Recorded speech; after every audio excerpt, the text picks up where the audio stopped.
وزیر اعظم صاحب، پچھلے سال اسی پروگرام میں مہنگائی کے سوال پہ جواب پر آپ نے بولا تھا کہ بہت جلد مہنگائی پہ قابو پا لیا جائے گا۔ ابھی سال ہونے کو ہے مگر مہنگائی ڈبل ہو گئی ہے۔ شاید آپ کو اصل صورتحال نہیں بتائی جاتی۔ آپ اور کچھ نہیں کر سکتے تو پلیز آن لائن جا کر آٹے کی اور دال کی قیمتیں چیک کر لیں اور ہمیں بتا دیں کہ اب تو ہمیں گھبرا لینا چاہیے۔ جی شکریہ۔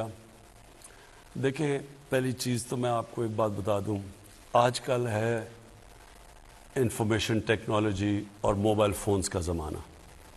میں جب صبح 1 گھنٹہ اٹھتا ہوں، 1 گھنٹے کے اندر اپنے موبائل پہ مجھے ساری انفارمیشن مل جاتی ہے کہ ملک میں کس طبقے کے اوپر کیا گزر رہی ہے۔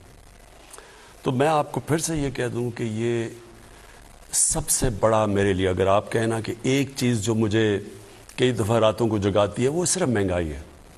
اور مہنگائی کا صرف میں اب آپ کو سمجھانا چاہتا ہوں کہ دیکھیں، مجھے کئی دفعہ بڑا افسوس ہوتا ہے، میں ہمارے پاس بڑے اچھے اس ملک میں صحافی ہیں، ہمارے پاس ہم بڑے خوش قسمت ہیں کہ ہمارے پاس ایک ایسی بھی جرنلزم ہے جو کہ بڑا لوگوں کو انفارم کرتی ہے، لوگوں کو آگاہ کرتی ہے ملک کے صورتحال سے۔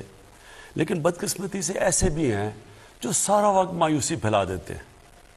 مہنگائی اس وقت دنیا کا فینومینا ہے۔ سیدہ پلیز آپ میری ذرا غور سے بات سن لیں کہ مہنگائی صرف پاکستان کا ایشو نہیں ہے۔ اب میں آپ کو بتاؤں 2 قسم کی مہنگائیاں ہوئیں۔ ایک تو جب ہمیں حکومت ملی تو کیونکہ ہم جو دنیا کو ایکسپورٹ کر رہے تھے اور جو دنیا سے چیزیں خرید رہے تھے، اس میں اتنا بڑا خسارہ تھا کہ پاکستان کی تاریخ میں سب سے بڑا، جس کو کرنٹ اکاؤنٹ ڈیفیسٹ کہتے ہیں، وہ ہمیں ملا تقریباً $20 ارب کا۔ اس کا مطلب کیا ہوا کہ سارا پریشر روپے پہ پڑ گیا، کیونکہ ڈالر کم ہو گئے، ڈالر کی آخر میں قیمت اوپر جانی تھی۔ ہمارے پاس ڈالرز ہی نہیں تھے کہ ہم مارکیٹ میں پھینک کے وہ ڈالر کی قیمت نیچے رکھتے۔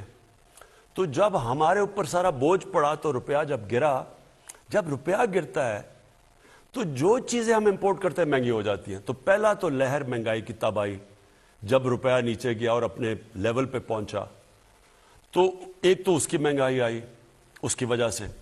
یہ دوسرا یہ مہنگائی کا جو آپ آج بات کر رہے ہیں نا کہ سال پہلے اور اب میں کیا فرق ہے، میں ذرا آپ کو صرف بتانا چاہتا ہوں کہ یہ اب ایک کرونا کی وجہ سے دنیا کے اندر جو سپلائی شارٹیجز ہوئی، یہ اب اس کی لہر آئی ہوئی ہے۔ اور اس میں پاکستان اکیلا نہیں ہے ملوث اس مہنگائی میں۔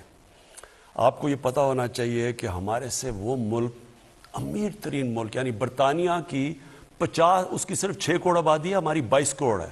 ان کا جو سالانہ آمدنی ہے، جو GDP کہتے ہیں، وہ تقریباً 50 گنا ہے پاکستان سے زیادہ۔ اب ان کی امریکہ کی میں اس لیے مثال دیتا ہوں کہ ہم نے کووڈ کے دوران جو سب سے زیادہ پیسہ خرچ کیا عوام کی بھلائی کے لیے، مدد کرنے کے لیے، وہ $8 ارب تھا۔ امریکہ اب تک $6,000 ارب خرچ کر چکا ہے۔ تو پہلے ذرا دیکھ لیں کہ ہماری حالات کیا ہیں، ان کے کیا ہیں۔ اب میں صرف آپ کو یہ بتانا چاہتا ہوں کہ ان ملکوں کے اندر کیا گزر رہی ہے۔ پہلے یہ ورلڈ فوڈ پرائسز، یہ اس وقت دنیا میں 10 سال سب سے زیادہ مہنگائی ہے۔ امریکہ کے اندر یہ ہیڈ لائن ہے 40 سال میں سب سے زیادہ مہنگائی ہے۔ جاپان کی دسمبر ہول سیل انفلیشن، یہ رائٹرز کے مطابق، یہ ان کی 20 سال میں جاپان میں مہنگائی آئی ہے۔ پام آئل جو کہ گھی مہنگا ہو گیا ہے، یہ دنیا کے اندر ریکارڈ اوپر چلا گیا۔ بدقسمتی سے ہمیں امپورٹ کرنا پڑتا ہے، یہ جو ہمارا گھی ہے 75% امپورٹ ہوتا ہے، اس کا ریکارڈ قیمتیں دگنی سے بھی اوپر چلی گئی ہے۔